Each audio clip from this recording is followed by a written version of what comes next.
Thank you pastor, धन्यवाद। परमेश्वर का नाम का मैं महिमा करता हूँ। एक बार और आप सबके साथ मिलकर परमेश्वर का आराधना करने का, उनका नाम का महिमा करने का एक मौका और जिंदगी में मिला। उसके लिए मैं परमेश्वर को धन्यवाद देता हूँ। शिबू पास्टर के लिए और जितने हमारे साथी लोग हैं, सबको मैं नहीं जानता हूँ। रामचंद्रन भाई है, चंद्रशेखर सोनी जी है, और नाम से तो सब लोग, ज़्यादातर लोग वीडियो ऑफ है इसलिए चेहरा से तो मालूम नहीं हो सकता, नाम से तो उतना मालूम नहीं है। लेकिन मैं कई बार रणकुट में आया हूँ, मैं रणकुट में रहा हूँ कई साल, या एक तरफ से अगर कहें तो रणकुट में हमारा घर पे पहला आराधना शुरू हुआ था। मेरा हिसाब से, मेरा जानकारी में, हो सकता है उसका पहले भी आराधना रहा हो, लेकिन मेरे घर पे मेरे पिताजी वहाँ हिंडाल्को में थे, वही आराधना चलाते थे। हिंडाल्को कॉलोनी में H 449 H 449 में हम लोग रह करके वही आराधना होता था। बहुत सारे केरल के लोग इसमें आराधना में शामिल होते थे। लगातार उपवास प्रार्थना होता था और बहुत सारे पादरी लोग केरल से, बाहर से आते थे। लगातार मीटिंग वगैरह चलता था। बहुत ही परमेश्वर का चरणों पर बहुत ही आनंदित का दिन थे। और मैं कर चुका हूँ पहले भी, मैं शक्ति नगर में एनटीपीसी में काम कर चुका हूँ, Singrauli super thermal power project में। मेरे एक अंकल रेणु सागर में कार्यरत थे, ब्रदर टीजी जॉन, उनका घर पे आराधना था। दूसरा अंकल, अंकल नहीं, आत्मिक रिश्ता है, ओबरा में थे, जॉन जॉन साहब, उनका घर पे आराधना था। और मैं जब एनडीपीसी में था शक्ति नगर में, वहाँ मेरा घर पे आराधना था। वो कब था? 79, 80, 80, 81। उस समय कोई आराधना में शक्ति नगर में सिर्फ 4-5 लोग थे, लेकिन अब हर रविवार को आराधना होता था।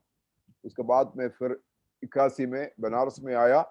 बनारस में 35 साल बनारस में रहा। उसके बाद अभी 4 साल से मैं केरल में रह रहा हूँ। सब लोग, मेरे माता जी है, 94 साल की है, और मेरे परिवार है, बच्चे हैं, बच्चे 4 बच्चे हैं।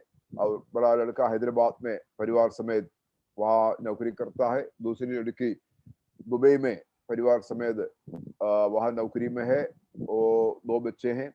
और तीसरी लड़की अमेरिका में है, उसका उसका 3 लड़के हैं, वहाँ नौकरी में, उसका हस्बैंड नौकरी में है। और चौथा लड़का है, छोटा वाला, वो हमारा अभी घर पर है। वो अभी एमफिल किया है बैंगलोर से। उसके वाइफ जो है यही घर पर से, घर ही से आमसोन में काम कर रही है। उसका एक बच्चा है। ये है हमारा परिवार। परमेश्वर हम लोगों को, मेरा अनुभव से मैं बता सकता हूँ, पिछले 46 साल से विश्वास में बने रहने के लिए परमेश्वर ने हमको सहायता किया। मैं परमेश्वर को धन्यवाद करता हूँ।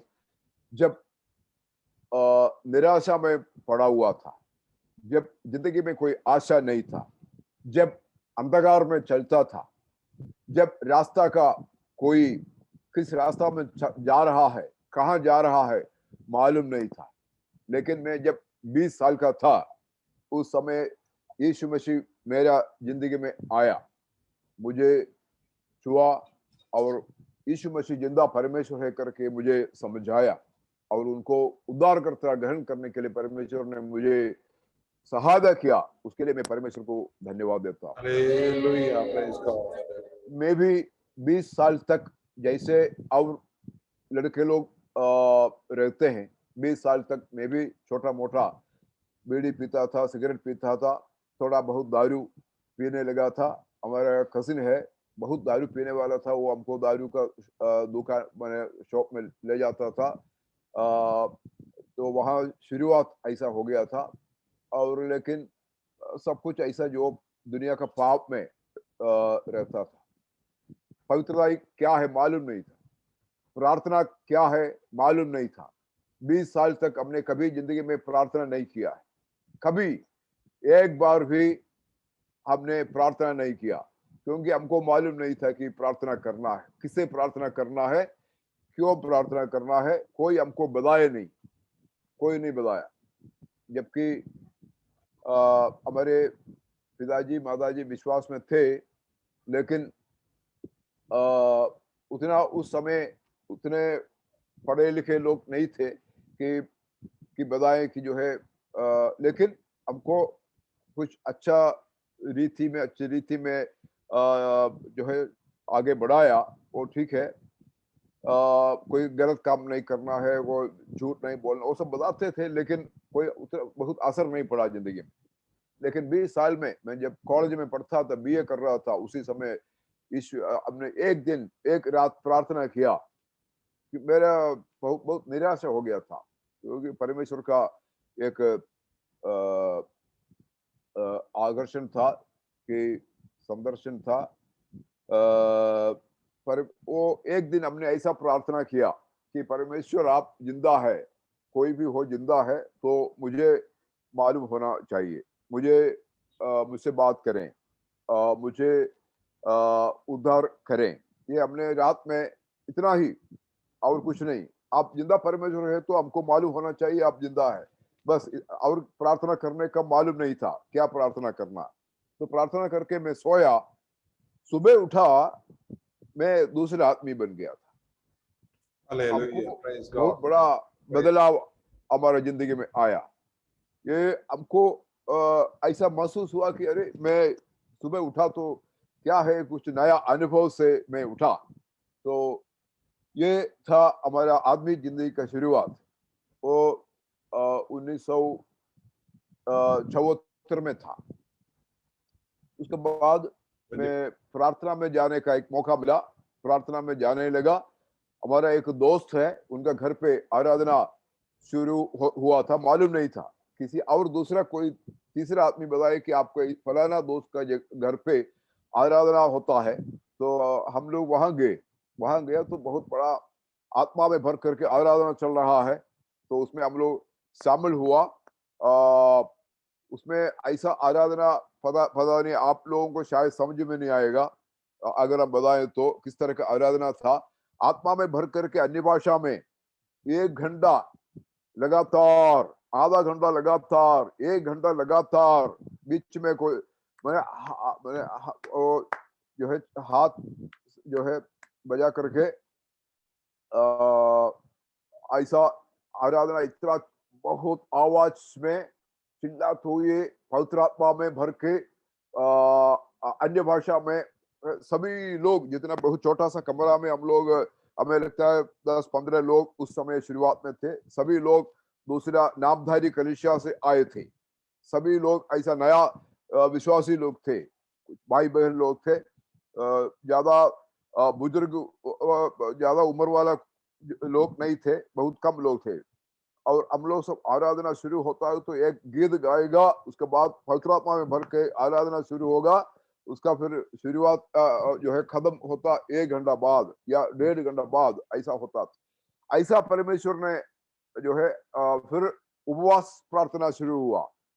जिंदगी में पहली बार रोज 4-5 बार हमको, मैं खाना खाता था, क्योंकि हमको खाना चाहिए हमेशा। मैंने सोचा कि जिंदगी खाने के लिए ही है, तो हमेशा खाना चाहिए, पेट भरना चाहिए हमेशा। लेकिन उपवास प्रार्थना शुरू किया, ये बहुत मुश्किल था। एक टाइम भी बिना खाए रहना बहुत ही सोच नहीं सकता था। लेकिन सब लोग उपवास प्रार्थना शुरू किया तो करना पड़ा उनके साथ में। कहा कि 4 दिन उपवास, 5 दिन उपवास। कलीसिया वाला ने कहा कि 5 दिन का उपवास, तो उसी में बैठना पड़ा 5 दिन। ऐसा उपवास करके करके जो है फिर लास्ट में मैं 77 में यूपी चला गया, रेणुकूट में आया, पिताजी के साथ में रहा और वहाँ एनटीपीसी में नौकरी मिला 79 में। उसके बाद वहाँ उपवास प्रार्थना धीरे धीरे थोड़ा सा शुरू करके प्रार्थना में आगे बढ़ा। कोई भी मेरा समझ में, मेरा जितना हमारा याद है, मैंने कभी जिंदगी में आराधना नहीं छूटा है, लेकिन छूटा है कभी मैं बीमार पड़ा हो उस समय, नहीं है तो कभी संडे का आराधना कभी नहीं छूटा। तो संडे को मैं सफर नहीं करता। बनारस से केरल आने में संडे को, शनिवार को चलेगा तो हमारा छुट्टी बच जाएगा, लेकिन मैंने कहा मैं रविवार को सफर नहीं करूंगा, ट्रेन में यात्रा नहीं करूंगा। इसलिए मैं सोमवार को यात्रा करके, पैसा बहुत ज्यादा खर्चा है, मद्रास से होकर के आना पड़ेगा, उसमें वहां सुबह आएंगे मद्रास में, शाम तक वहां रुकना पड़ेगा, दूसरा ट्रेन करके बहुत खर्चा ज्यादा पड़ेगा। इसलिए तब भी मैंने कहा कि आराधना छोड़ करके मैं सफर नहीं करूंगा। इसी बनारस में जितना साल रहा, बनारस में शुरुआत में कोई पेंतकोस्त आराधना नहीं था। हम लोग, हमारा घर पे 13 साल मेरा घर पे आराधना चला। मैं, मेरी वाइफ, मेरे बच्चे और एक दो लोग शहर से, बनारस शहर से आते थे। पेंतकोस्त आराधना बनारस में उस समय 1981 में मैं बनारस गया, वहां पेंतकोस्त आराधना नहीं था। 13 साल मैं घर पर के बैठ करके मैं आराधना चलाता था। मेरी वाइफ जो है गवाही देती हूँ, हमारे बच्चे है आराधना करके 2 घंटा कम से कम गीत गाएंगे, वचन पढ़ेंगे, आराधना करेंगे। ऐसा बनारस में रह करके 35 साल 1 रुपये का दवा नहीं खाया। इतना बच्चे सब बीमार पड़ा। वाइफ दिल का बीमार थी। कम से कम 3 बार सोचा कि खत्म हो गई। शरीर ठंडा हो गया। तीसरी बच्चा वही बनारस में हमारे घर पर ही हुई थी, तो हॉस्पिटल नहीं गई, घर ही पर हुआ। तो उस समय ब्लीडिंग हो गया था, शरीर ठंडा हो गया था, हार्ट का प्रॉब्लम भी था, दिल का प्रॉब्लम था। सोचा कि खत्म। और भी एक दो बार ऐसा सोचा कि खत्म, लेकिन परमेश्वर अभी बहुत अच्छी तरह से, अभी मैंने हर समय में परमेश्वर, काशी, हम लोग काशी में रहते थे, काशी रेलवे स्टेशन से 5 मिनट चलते हैं राजघाट में, वो गंगा किनारे हमारा घर था। हमारा घर का सामने खड़ा होकर के देखे कि गंगा आगे बहता, सामने से गंगा बहता। तो शैतान का बीच में, शैतान का अड्डा था जहां हम लोग रहते थे, लेकिन परमेश्वर हमको 35 साल संभाल के रखा। हमको जो है 1 रुपये का दवा में पैसा खर्चा करने का मौका नहीं दिया। तो परमेश्वर ऐसा अचंभा कार्य, बच्चे कई बार बीमार पड़ा, एक बार डॉक्टर के पास नहीं ले गया, एक बार कोई जांच कर लिए, कहीं जाने का मौका नहीं मिला। परमेश्वर हर समय चंगा किया। 99 में, 98 दिसंबर में मैं, हम लोग बनारस में हम बीमार पड़े, सोचे कि मर जाएंगे, ऐसा हालत हो गया। खाना नहीं, खाना पीना, पानी नहीं, कुछ नहीं चाहिए, ऐसा हालत हो गया। हमको सुनाई नहीं देता था, क्या बीमारी था मालूम नहीं। फिर दिन पादरी लोग, विश्वासी लोग आकर के घर में बैठ करके, मैं बिस्तर में पड़ा था, विश्वासी लोग आकर नीचे बैठ करके प्रार्थना, सुबह शाम रात प्रार्थना होता था। और लोग रेणुकूट से, रेणु सागर से, सिंगरौली से,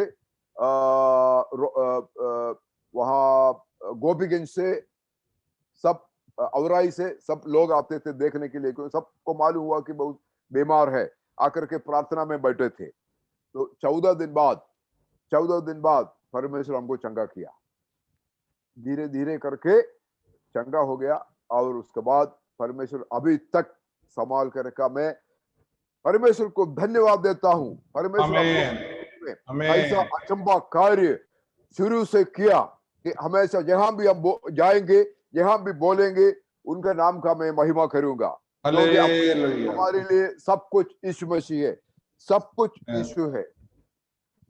ऐसा एक गीत है, सब कुछ यीशु है, मेरा सब कुछ यीशु है। इस इसको मालूम दुनिया है, में मेरे लिए सब सब कुछ कुछ यीशु है, इस दुनिया में मेरे लिए सब कुछ यीशु है, सब कुछ यीशु है, मेरा सब कुछ यीशु है, इस दुनिया में मेरे लिए सब कुछ यीशु है। आप लोगों को मालूम है गीत? या मालूम है? हाँ। तो परमेश्वर को मैं धन्यवाद देता हूँ। अभी तो मैं यहाँ मेरा गवाही बंद कर देता हूँ। मुझे ये बोलने का लिए मैं नहीं सोच रहा था, लेकिन पवित्र आत्मा हमको ऐसा चलाया कि आपका फायदा के लिए ये बोलना चाहिए कि आपको परमेश्वर इसे आशीष करे। थोड़ी देर में परमेश्वर का वचन से बोलूंगा, लेकिन उसका पहले मैं ये बोलूंगा कि जो है अभी हम लोग जैसे जिस समूह में रहते हैं, जिस दुनिया में रहते हैं, हर जगह पूरा इंडिया, हमें लगता है दुनिया में ऐसा कोई जगह नहीं है जैसे इंडिया, जो परेशानी से गुजर रहा है, जो मुसीबत से गुजर रहा है। तो लोग जो है परेशानी का बीच में से, मुसीबत का बीच में से चल रहा है। कोई कुछ नहीं कर सकता, कोई दूसरे को मदद नहीं कर सकता, सरकार मदद नहीं कर सकता, प्रधानमंत्री आपका कुछ नहीं मदद कर सकता, मुख्यमंत्री आपका मदद नहीं कर सकता। लाशें वो नदी में बह रहा है, एक का पीछे एक करके लाशें बह रहा है। हम लोग जब बनारस में थे, गंगा किनारे रहते थे, बहुत सारे लाश हम लोग गंगा में बहते हुए देखने को मिलता था, क्योंकि हम लोग बराबर, हमको एक छोटा सा नदी है, वरुणा नदी है उधर, वो वरुणा का पार हम लोग कई साल वहां रहे हैं। वरुणा का पार, वो वरुणा जहां गंगा में मिलता है, वही हम लोग वरुणा पार करते थे। एकदम जहां गंगा से मिलता है, वही वरुणा पार करके जाता।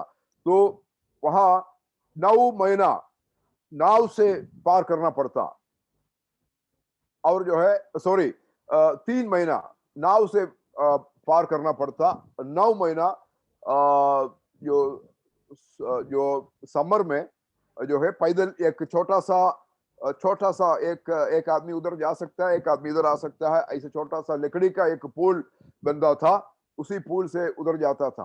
तो उधर जो है देने तरफ गंगा बहता है। तो ये जब बरसात का समय है, उस समय जब कभी कभी ऐसा होता है कि पानी का वरुणा नदी में पानी के बहाव नहीं है, तो ऐसा बहाव नहीं है, पानी बहुत बढ़ता है। समय देखते हैं वरुणा जहां हम लोग नाव चलता है, उसी जगह में लाशें पड़ता है, कुत्ता खा रहा है, ऐसा अवस्था है। आपको केरल में ऐसा अवस्था जिंदगी में आपको नहीं मिलेगा। कोई लाश ऐसा कहीं पड़ा है करके जो है कोई उसका ध्यान नहीं देता है करके आपको कभी कभी एक भी नहीं मिलेगा। बनारस में आपको बराबर मिलता, अभी तो उसका गिनती नहीं है। आज मैं देखा न्यूज में कि जो नदी किनारे लाशें जो है कब्रिस्तान बन गया है, कई लाशें उधर ही गाड़ा गया है। क्या हो रहा है हमारे भारत में? हम कहां जा रहा है? क्यों प्रधानमंत्री हमारे लिए कुछ नहीं कर सकता? क्यों मुख्यमंत्री हमारे लिए कुछ नहीं कर सकता? क्यों अधिकारी लोग कुछ नहीं कर सकता? क्यों लीडर्स, नेता लोग हमारे लिए कुछ नहीं कर सकता? लाशें बह रहा है, कितना दिन ये चलेगा? मैं सरकार का खिलाफ में नहीं बोल रहा हूं, कोई भी सरकार खिलाफ में बोल रहा हूं, कोई भी सरकार हो, हमें लगता है कि ज्यादा फर्क नहीं पड़ता है। हम लोगों को अपना ख्याल रखना पड़ेगा, अपना ख्याल हम लोगों को रखना पड़ेगा। दूसरा मदद नहीं कर सकता है। अभी हमारा उदाहरण के लिए मैं ये आपको बता दूं, हमारा चर्च में, केरल में हमारा चर्च में एक बुजुर्ग बुजुर्ग आदमी थे, विश्वासी थे, बहुत अच्छा विश्वासी। उनके वाइफ बहुत अच्छा विश्वासी, हस्बैंड वाइफ, पति पत्नी। आ, हर रविवार को जूम में आजकल आराधना में शामिल होते थे, प्रार्थना करते थे, और अच्छा विश्वासी लोग थे, अच्छा विश्वास में, पवित्राय में, अच्छा पवित्राय में रहते थे। जब से हम विश्वास में आया तब से उनको देख रहे हैं। हम जैसे वचन से बोल सकते हैं, जैसे लूका में हम पढ़ते हैं, जकरिया और एलिजाबेथ, उनका बारे में जैसे हम पढ़ते हैं वचन में, वैसा ही इनके बारे में हम कह सकते थे। वो लोग बीमार पड़े। अभी पिछले, आज सोमवार है ना, पिछले सोमवार का बात मैं कह रहा हूं। पिछले सोमवार को सुबह खबर आया, 8 बजे 9 बजे खबर आया कि फलाना भाई का मृत्यु हो गया। हम लोग बहुत दुखी हो गया, सब चर्च का सब लोग बहुत दुखी हो गया, क्योंकि बहुत नजदीक थे, नजदीक के परिवार थे, विश्वासी, अच्छा विश्वासी लोग थे, सबका मदद करने वाले थे। 3 बेटे उनका है, तो वो लोग भी, बेटे भी लोग भी अच्छा विश्वास में है। एक दूसरा लड़का पादरी है, अच्छा पादरी है। तो हम लोग सब अभी इकट्ठा नहीं हो सकता है, लेकिन हम लोग इस अवस्था में क्या कर सकते हैं। चर्च में हम लोग 5-6 भाई लोग इकट्ठा हुआ, बातचीत किया, हम लोग क्या कर सकते हैं। तो उनका बड़े बेटे, दूसरे बेटे आए। उनका उनको जब बीमार थे, सुबह वो कहीं बाथरूम में गिर गया, उनको हॉस्पिटल ले गया। तो हॉस्पिटल में जब ले गया, रास्ता में खत्म हो गया, मृत्यु हो गया। तो उनका टेस्ट हुआ, कोविड का टेस्ट हुआ, देखा कि पॉजिटिव निकला। कोविड था, मालूम नहीं था कोविड है, तो पॉजिटिव निकला। तो बच्चे लोगों ने सोचा कि अब हम माता जी को नहीं बताएंगे, वापस आकर के घर में आकर के धीरे से माता जी को बताएंगे। अब वो लोग लाश को, भाई भाई जी का लाश मोर्चरी में रख करके वापस घर आ रहे हैं। वो आधा घंटा का रास्ता है, वापस घर आ रहे हैं। करीब 2 घंटा हो रहा है, रास्ता में मालूम हुआ कि माता जी का भी डेथ हो गया। जबकि उनको मालूम नहीं था कि पादी का डेथ हो गया हॉस्पिटल में, उनको मालूम नहीं था। बच्चे लोग सोचे कि घर जाकर के उनको बताएंगे कि पति का, पिताजी का डेथ हो गया, लेकिन उनको मौका नहीं मिला। तब तक माता जी को कोई बीमारी, कोई दिक्कत नहीं था। वो एक नौकरानी थी, रसोई में जाकर के उन्होंने गीत सुनाया नौकरानी को, और उनका गवाही सुनाया। उसके बाद कई चीज, पुराना सब चीज बोले हैं, सब कुछ। उसके बाद जाकर के थोड़ा सा लेट गई नौकरानी, आकर के थोड़ी देर बाद आकर के देखा कि खत्म, मृत्यु हो चुकी है। तो हम लोग चर्च में थे, भाई लोग, 5-6 भाई लोग चर्च में ये सब बात कर रहे थे। भाई साहब का वो, और जो है खबर खबर कब्रिस्तान में ले जाना है और सब कुछ करना है, कैसे करना है उसके बारे में सोच लिए थे। करीब 10:30 बजे खबर आया, उनके बेबी का, उनके वाइफ का, बहन का भी डेथ हो गया, मृत्यु हो गया। हम लोग बहुत ज्यादा परेशान हो गए। देखिए परमेश्वर, ये क्या हो रहा है, क्या हम सुन रहे हैं। देखिए फिर मालूम हुआ, उनको भी हॉस्पिटल ले गया, टेस्ट हुआ, वो भी पॉजिटिव, दोनों पॉजिटिव निकला। तब देखिए कि कोई कोविड मालूम हुआ तो फिर कोई जाएगा नहीं, कोई नहीं जाएगा। लेकिन आप देखिए, हमारा बीच में से 2 पादरी लोग, और एक पादरी उनका बेटा, दूसरा पादरी वहां हॉस्पिटल जाकर के उनके लिए सब कुछ किया। वो एम्बुलेंस में रख करके वहां, जहां स्मशान घाट है, वहां लेके आया। अभी बॉडी हम लोग यहाँ गाड़ा जाता है बॉडी, लेकिन वो कोविड की वजह से मरा है तो उनको जलाना पड़ेगा। वहां जहां जलाते हैं वहां बॉडी को लेके आया। वहां ये सिर्फ दो पादरी लोग, उनका दो बेटे मिलकर, चार लोग, पादरी का बेटा भी था, 5 लोग मिलकर के, और कोई नहीं, मिलकर के सब कुछ कर रहे हैं। और हम लोग वो उसमें का परमिशन लेना पड़ेगा, पंचायत से परमिशन लेना पड़ेगा। वो सब हम लोग जाकर के, पूरा 4-5 लोग जाकर के वो सब काम किया। फिर हम लोग स्मशान घाट में 3 लोग हम लोग पहुंचे थे, सब कुछ किया। और लेकिन देखिए, हम लोग जा नहीं सकता, मदद नहीं कर सकता, ऐसा एक संदर्भ आप लोग देख लीजिए। अब मालूम नहीं है कि रेणुकूट में और आस पास में क्या अवस्था है कोविड को लेकर के। मुझे मालूम है बनारस में बहुत ज्यादा परेशानी है, कोविड का बहुत सारे पेशेंट्स बनारस में है। और बहुत हर सिटी में, हैदराबाद में, भोपाल में, दिल्ली में, मुंबई में, हर सिटी में बहुत ज्यादा पेशेंट्स है, कोविड पेशेंट्स है। हम लोग सब आजकल अभी जो है, हम लोग कुछ नहीं कर सकता। आप क्या कर सकते हैं?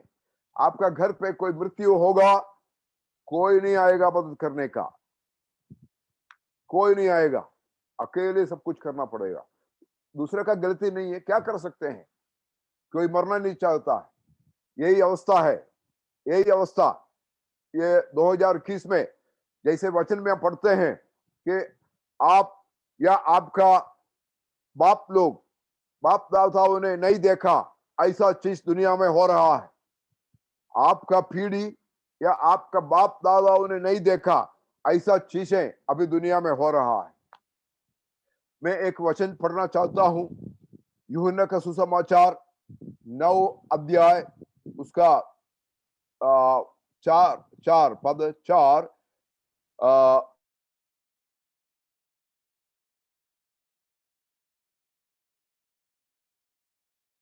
जो उधर जो है लिखा है, शुरू से नहीं, आखिरी उधर लिखा है, वह रात आने वाली है जिसमें कोई कोई काम नहीं कर सकता। हाँ, वह रात आने वाली है, उसका शुरू से नहीं, दूसरा जो भाग है, वह रात आने वाली है जिसमें कोई काम नहीं कर सकता। ऐसा रात आने वाला हम विश्वासी के लिए, या दुनिया में ऐसा रात आने वाला है जब आप में कुछ नहीं कर सकता। यही मैंने जो बोला, अभी जो भाई साहब बहन जी का मृत्यु हो गया, कोई हम लोग ज्यादा कुछ कर नहीं पाया, कोई कुछ नहीं कर सकता। नहीं है तो आपको मालूम नहीं है, यहाँ केरल में कोई मृत्यु होगा, 1000-2000 लोग मिलने के लिए आता है, बहुत बड़ा धूमधाम से उसका जो फ्यूनरल होता है, उसका मैंने हमको लगता है करीब 1 लाख 1.5 लाख रुपया खर्चा करते हैं, क्योंकि गीत गाने वालों को बुलाते हैं, पादरी लोग बहुत से लोग आते हैं, और जो है उसका जो बक्सा है, लास्ट जो रखने वाला जो बक्सा है, वो 8,000 10,000 का कीमत है उसका। जो सिर्फ वो जो बक्सा है उसका सिर्फ 8,000 10,000 का वैल्यू है, कीमत है। और जो है टेंट डालना पड़ेगा, और कुर्सी मंगाना पड़ेगा, 100-150 कुर्सी। लोग आकर के सुबह से लेकर के दोपहर या 2 बजे तक, 3 बजे तक बैठेंगे, उसमें कुर्सी मंगाना पड़ेगा, और बहुत सारा खर्चा कम से, फिर अखबार में देना पड़ेगा, और जो है फोटो खिंचवाना पड़ेगा, और वीडियो लेते हैं, करते हैं, करीब उसका 40,000 30,000 40,000 रुपया 50,000 रुपया उसका कुर्सी का खर्चा, 150 खर्चा। अभी कोई खर्चा नहीं, मृत्यु होगा तो खर्चा नहीं है। शादी में कोई खर्चा नहीं है, शादी में 50 लोग आ सकता है, 20 लोग लड़की का तरफ से, 20 लोग लड़का का तरफ से, और जो है 10 लोग फोटो खींचने वाला, खाना खिलाने वाला, सब मिला करके 10 लोग, सब मिला करके 50 लोग। देखिए, अभी एक दोस्त का पिताजी का डेथ हो गया, आज उनका फ्यूनरल था। हम लोग को सब कुछ जाना था, लेकिन सिर्फ 3 लोग गया यहाँ से, 3 लोग, क्योंकि सड़क पे जा नहीं सकता, पुलिस वाला पूछेगा कहाँ जा रहे हैं। ये अवस्था है। ऐसा रात आने वाला है, आप हम कुछ नहीं कर सकता। आप हम रोने का एक रात आने वाला है। आप हम एक चिल्लाने का रात हमारे जिंदगी में आने वाला है। ये कोविड कुछ नहीं है। कम से कम आप हम अभी तक बच गया, अभी तक परमेश्वर हमें बचाया। हम लोग सब प्रार्थना कर रहे हैं, परमेश्वर हमको बचा लें, हमारा भाई लोगों को बचा लें, हमारा चर्च वालों को, कलीसिया वालों को बचा लें। हम प्रार्थना कर रहे हैं। हमको मालूम है आप लोग सब प्रार्थना कर रहे हैं। मैं एक सवाल पूछता हूं अभी इसके बीच में, आप लोग कितने लोग अभी रोज एक आधा घंटा का प्रार्थना लगातार लगातार अभी का जो समस्या जो भारत में जो हम गुजर रहे हैं, समस्या से गुजर रहे हैं, जो कोविड का परेशानी से गुजर रहे हैं, हमारा विश्वासी लोग कई तरह का परेशानी से गुजर रहे हैं, हमारे परिवार का लोग, हमारा बड़ा बेटा हैदराबाद में है, चारों ओर कोविड से भरा हुआ है, तो मुझे प्रार्थना नहीं करना चाहिए क्या? तो हर जगह परेशानी परेशानी। उसका अलावा इसराइल पालस्तीन में लड़ाई शुरू हो गया। इसराइल कहा हम बंद नहीं करेंगे, क्योंकि फालस्तीन ऐसा हमारा ऊपर जो है मार रहा है, हम बंद नहीं करेंगे, हम मारेंगे। भोपाल में ब्लैक फंगस करके एक नया बीमारी शुरू हुआ, कितने लोगों को मालूम है? हमको मालूम नहीं है। ब्लैक फंगस, उसमें बच्चे लोगों का रोशनी चला जा रहा है, आंख ब्लाइंड, अंधा हो रहा, अंधे हो जा रहे हैं, बहुत सारे लोग मर गया। केरल में 7 लोग, आज का खबर है, ब्लैक फंगस 7 लोगों को पकड़ चुका है। क्या हो रहा है? लाशें बह रहा है। आप लोग कितने लोग आधा घंटा रोज इस अवस्था में कुछ भी करने के लिए सिर्फ यीशु मसीह ही कर सकता है, और कोई ताकत, कोई सामर्थ्य नहीं है कुछ कर सकता है। राजी आप धन्यवाद, विश्वास करते हैं धन्यवाद, धन्यवाद। यीशु मसीह चाहे तो कुछ कर सकता है, हालेलुया। हम 1 साल से प्रार्थना कर रहे हैं, अभी भी बंद नहीं हुआ है। आप सोच सकते हैं कि परमेश्वर ये क्यों बंद नहीं हो रहा है? परमेश्वर क्या हमारा प्रार्थना नहीं सुनता है? ये ऐसा बंद नहीं होने वाला है। जिस पर्पस के लिए, जिस उद्देश्य के लिए यीशु मसीह इस कोविड को धरती में भेजा, उस उद्देश्य जब तक पूरा नहीं होगा तब तक वो दूध अपना हाथ खींचेगा नहीं। और स्वर्गदूत अपना हाथ खड़ा किया है, रेस किया है, ऊंचा किया है, तब तक ये चलता रहेगा। आप लोग प्रार्थना करें आपका घर में आ नहीं पड़े कोविड। आपके रिश्तेदार में, आपका बच्चों में जो बाहर है, नौकरी कर रहे हैं, जो बच्चे बाहर पढ़ते हैं, वहां जाकर कोविड उनको जो है परेशान ना करें। प्रार्थना कितने लोग, कम से कम आधा घंटा ये प्रार्थना नहीं चलेगा। हालेलुया, स्तोत्र। अभी 1 साल से हम लोग प्रार्थना कर रहे हैं। 1 साल से मैंने कई लोग, चर्च वाला कई लोग प्रार्थना, मेरा एक समय फिक्स किया है। हो सकता है आप लोग भी ऐसा कर रहे हो, मालूम नहीं है। सबके लिए एक समय फिक्स किया है। हमारा समय है सुबह 5 बजे से 5:30 बजे तक। उस समय कोई दूसरा कर सकते हैं, लेकिन मेरा जिम्मेदारी है उस समय सबके लिए प्रार्थना करें, हमारे घर का लोगों के लिए प्रार्थना करें, दूसरे कलीसिया के लिए प्रार्थना करें। उस समय मैं जो है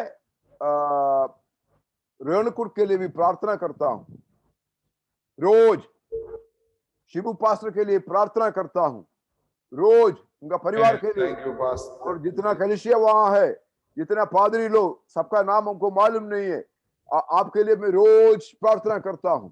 और बनारस के लिए, यूपी के लिए, यूपी का मुख्यमंत्री के लिए, यूपी का मंत्री लोगों के लिए, एमएलए लोगों के लिए, यूपी का 75 जिला, यूपी का हर गांव में आराधना शुरू होना चाहिए।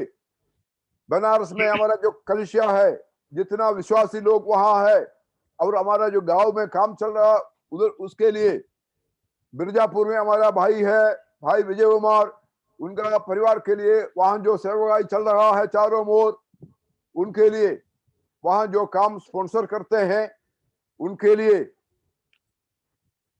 और जो है हमारा बहुत सारे लोग यूपी में, एमपी में, गुजरात में, हिमाचल प्रदेश में, राजस्थान में, हर जगह में है पादरी लोग, विश्वासी लोग, उनके लिए प्रार्थना करना। केरल में, अमेरिका में, जर्मनी में, रोज का बात मैं कह रहा हूं, दोहा में, दुबई में, सबके लिए परमेश्वर जो जिम्मेदारी दिया है, जो बोझ दिया है, उस सबके लिए प्रार्थना करके सुबह प्रार्थना खत्म करूंगा।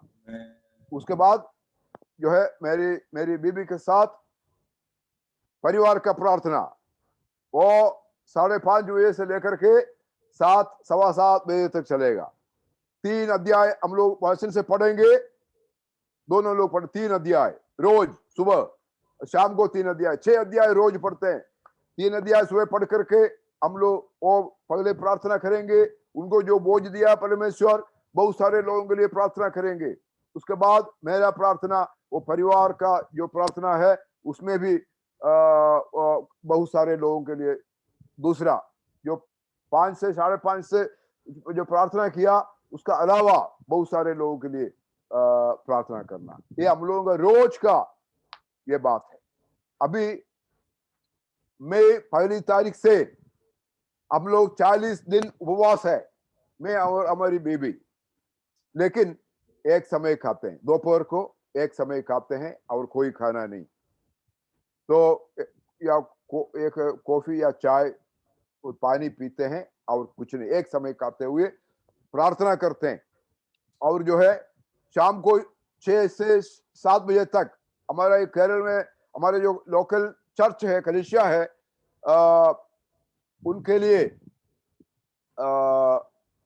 लिए प्रार्थना, मैंने उनका साथ 1 घंटे का प्रार्थना, जो अभी जो समस्या है इंडिया में, कोविड से परेशान लोग हैं, उनके लिए प्रार्थना करना 1 घंटा अभी खत्म हुआ। 6 बजे से लेकर के 7 बजे तक जूम में बहुत सारे लोग मिल करके एक विषय के लिए जो सेवाई में लगे हुए हैं, जो बाइबल बांट रहे हैं, जो पर्ची बाइबल का जो पर्ची बांट रहे हैं और सुसमाचार सुनाते हैं, जो ट्राइबल्स का बीच में काम करते हैं।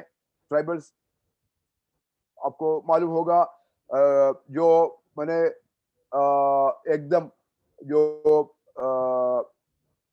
अंदर जो इंटीरियर एरिया में जो रहते हैं, अंदर में रहते हैं, पढ़े लिखे लोग नहीं है, उनके लिए सेवाई करते हैं।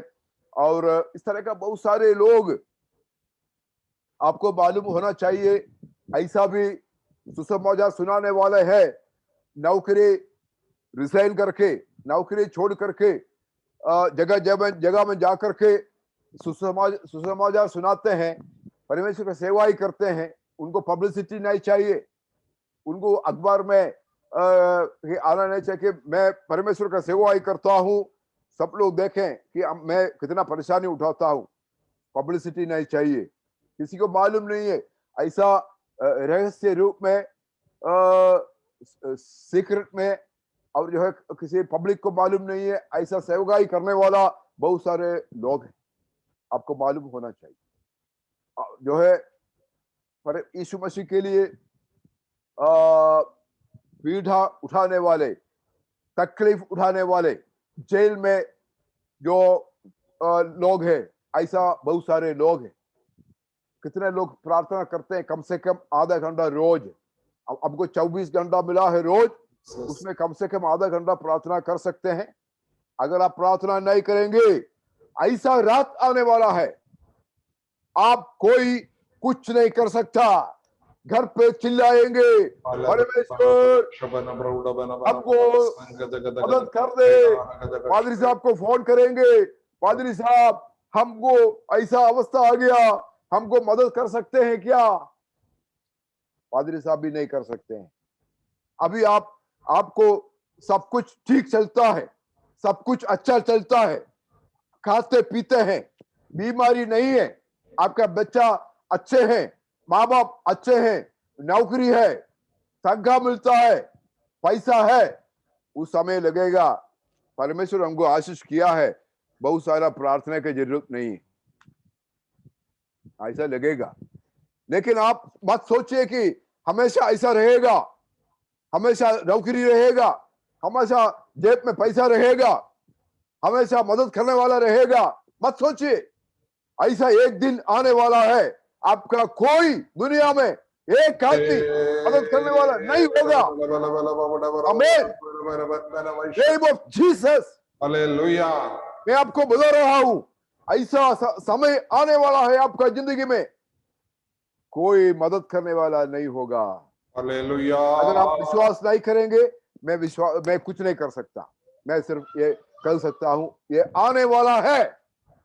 लेकिन आप चिल्लाए परमेश्वर, परमेश्वर ऐसा समय के लिए परमेश्वर मुझे तैयार करें, हमको विश्वास में बढ़ाए प्रभु जी, हमको एक आत्मा आपको दे परमेश्वर, कम से कम आधा घंटा आपका चरण पर बैठ करके प्रार्थना करने का एक परमेश्वर, एक हमको एक आत्मा से भर दे परमेश्वर। हमको लगेगा कि हमारा चाचा पैसा वाला है, हमारा पड़ोसी है, या हमारा रिश्तेदार पैसा वाला है, हमको अच्छा नौकरी है, हमारा अच्छा घर है, हमको गाड़ी है, कोई ज्यादा परेशानी नहीं होने वाला। अगर आप सही मसीह है, आपको परेशानी आने वाला है। कितने लोग इसको एक चुनौती का तौर पे लेकर के प्रार्थना आज से शुरू कर, आप, मैं नहीं कर रहा हूं कि आप प्रार्थना नहीं करते हैं, लेकिन आप जितने लोग इसको जो गौरव से नहीं लेते हैं, उनके लिए मैं बोल रहा हूं। जितने लोग इसको गौरव से नहीं लेते हैं, सीरियसली नहीं लेते हैं, उनके लिए मैं बोल रहा हूं, आज निर्णय लें, यीशु मसीह मैं आज से प्रार्थना करना शुरू करूंगा, ऐसा समय में मुझे परमेश्वर विश्वास में बनाए रखे, ऐसा हालत में हमको नहीं चले, नहीं ले चले परमेश्वर, ऐसा हालत हमारी जिंदगी में नहीं आने पाए परमेश्वर, है ना। तो मैंने कई बार आपको बताया हूं, ऐसा मुझे लगता है हमारा समय खत्म होने वाला है। अब लगता है 8:30 बजे तक हमारा समय है ना पादरी साहब? हाँ सर। हाँ, तो हमारा समय खत्म होने वाला, लेकिन मैंने आपको 2-3 बार जब मैंने बताया मेरे नौकरी चला गया था, नौकरी से हमको निकाल दिया, क्योंकि हमने एक रिपोर्ट भेजा, हमारा सबऑर्डिनेट, हमारा नीचे जो नौकरी करता था, उन्होंने जो है गलत काम किया, उसको मैंने ऊपर रिपोर्ट किया। ऊपर वाला हमसे पूछा आपने क्यों रिपोर्ट किया? उसके बाद आपको कहा कि ये गलत काम किया, रिपोर्ट नहीं करना चाहिए था, गलत काम होने दो। मैंने गांधी ने हमसे पूछा क्यों रिपोर्ट किया? हमको नौकरी से निकाल दिया। बनारस में मैं रहता था, मेरी बीबी, 4 बच्चे, 6 लोगों का खर्चा होना है, एक पैसा नहीं है, घर का किराया देने के लिए हमारे पास पैसा नहीं है, बच्चे का फीस देने के लिए पैसा नहीं है। बनारस में सेंट मैरीज कॉन्वेंट में बच्चे पढ़ते थे, फीस देने के लिए एक पैसा नहीं है, बैंक में पैसा नहीं है, बैंक में हमारा अब पैसा जमा नहीं करते, तो बैंक में पैसा नहीं है, घर पे पैसा नहीं है, किराया देने के लिए पैसा नहीं है, बच्चों को फीस देने के लिए पैसा नहीं है, खाने के लिए पैसा नहीं है। 2 साल बिना नौकरी का बनारस में रहते हुए, इस्राएली लोगों को जैसे परमेश्वर गिर्गिस्तान में 40 साल चलाया, स्वर्ग से मन्ना खिलाया, चट्टान से पानी पिलाया, ऐसे हम लोग बनारस में परमेश्वर मन्ना खिलाया। आप विश्वास कर,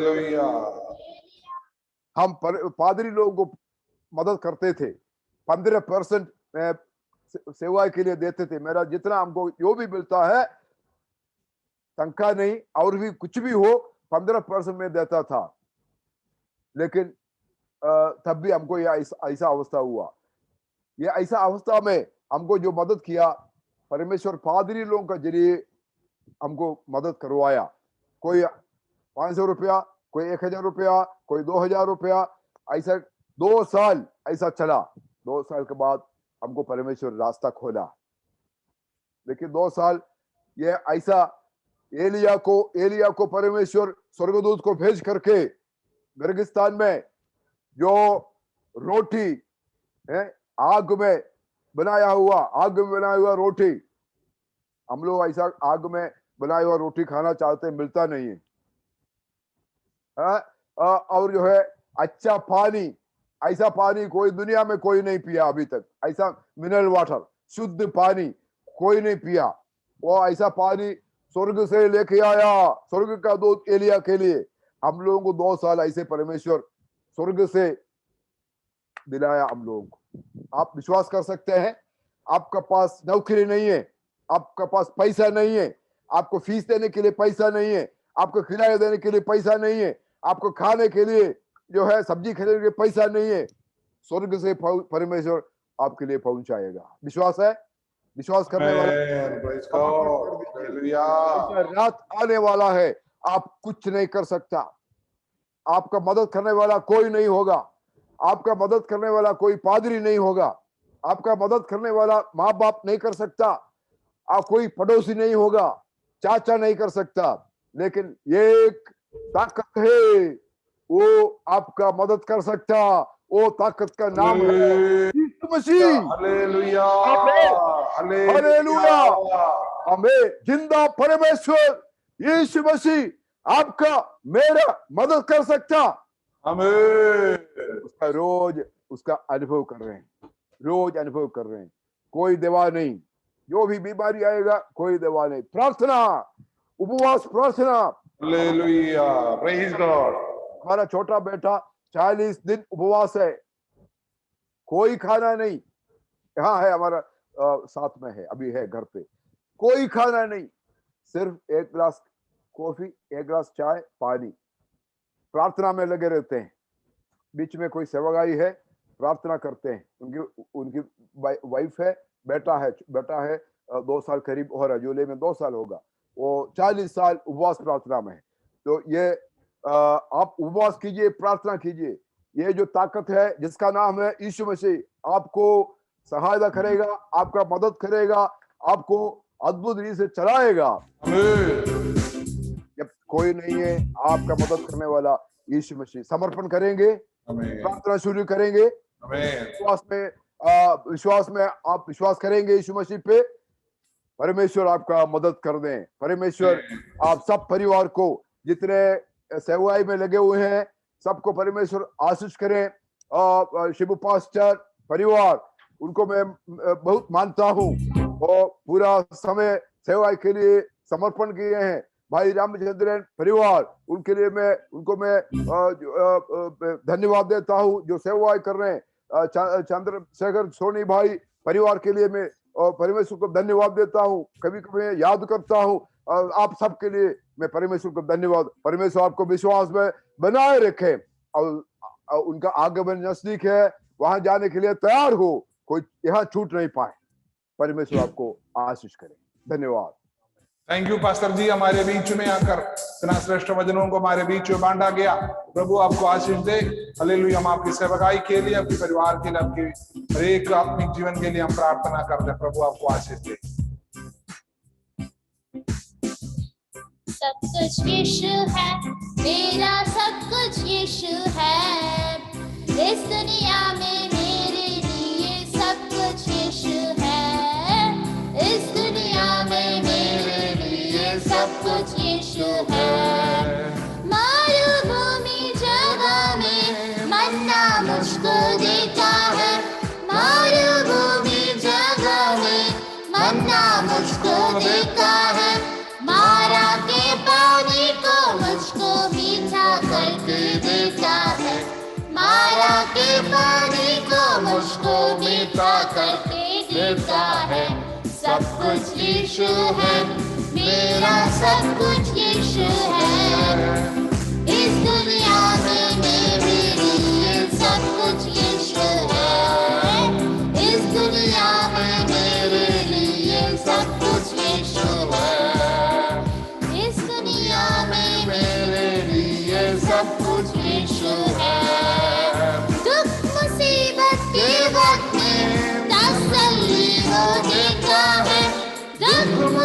सबके वश में तसल्ली वो देता है। उसके पंखों के नीचे मैं सुरक्षित रहता हूँ। उसके पंखों के नीचे मैं सुरक्षित रहता हूँ। सब कुछ यीशु है, मेरा सब कुछ यीशु है। इस दुनिया में मेरे लिए सब कुछ यीशु है। इस दुनिया में मेरे लिए सब कुछ यीशु है। जीवन की रोटी वो है, जीवन का पानी वो है। जीवन की रोटी वो है, जीवन का पानी वो है। जो उसमें से खाता पीता उन्नत जीवन पाता है। जो उसमें से खाता पीता उन्नत जीवन पाता है। सब कुछ यीशु है, मेरा सब कुछ यीशु है। इस दुनिया में मेरे लिए सब कुछ यीशु है। इस दुनिया में मेरे लिए सब कुछ यीशु है। इस दुनिया में मेरे लिए सब कुछ यीशु है। सर्वशक्तिमान पिता परमेश्वर, हम आज रात को आपके दास के लिए प्रार्थना करते हैं, हमारे बीच में लाकर जीवन का गवाही पिताजी अपने जीवन में जो आप चलाता है पिताजी, मरुभूमि में मन्ना देकर अपने इस्राएली जनों को चलाया, उसी जैसा नया नियम का इस्राएल करके पिताजी अपने जनों को आज भी चलाते हुए जो जीवित गवाही को सुनने के लिए आपने अवसर दिया, धन्यवाद करते हैं। आपके दास का द्वारा जो भी सेवकाइया, जो भी आत्मिक हल्लेलुया सेवकाई हम जो और है पिताजी, उसके और दुगना अभिषेक देकर पिताजी हल्लेलुया आगे बढ़ाइए पिताजी। हल्लेलुया बिचवाई बनने के लिए पिताजी एलिया को जैसे इस्तेमाल किया, एलिशा को जैसे इस्तेमाल किया, इस समय पर पिताजी ऐसे चुने हुए लोगों के द्वारा पिताजी आप अपने कार्यों को करता है पिताजी। हम विश्वास करते हैं आपके दास को उस तरीके का आगे दिनों में आप कराने के लिए जा रहा, धन्यवाद करते हैं। बच्चों के लिए अलग अलग जगह में है पिताजी संभालना, हालेलुया अभी उपवास प्रार्थना में आप बच्चे लोग बैठे हैं पिताजी, अभिषेक के द्वारा स्वर्गीय दर्शन के द्वारा पिताजी चलाना पिताजी, हमारी गवाही के लिए आपके दास के द्वारा जो हालेलुया हालेलुया जो भी कार्य आप कराता है उसके लिए 100 गुना 1000 गुना पिताजी हालेलुया पिताजी हालेलुया प्रतिफल देकर आपके दास को मानना पिताजी, महिमा आपको मिले। यीशु मसीह के पवित्र नाम मांगते हैं, आमीन।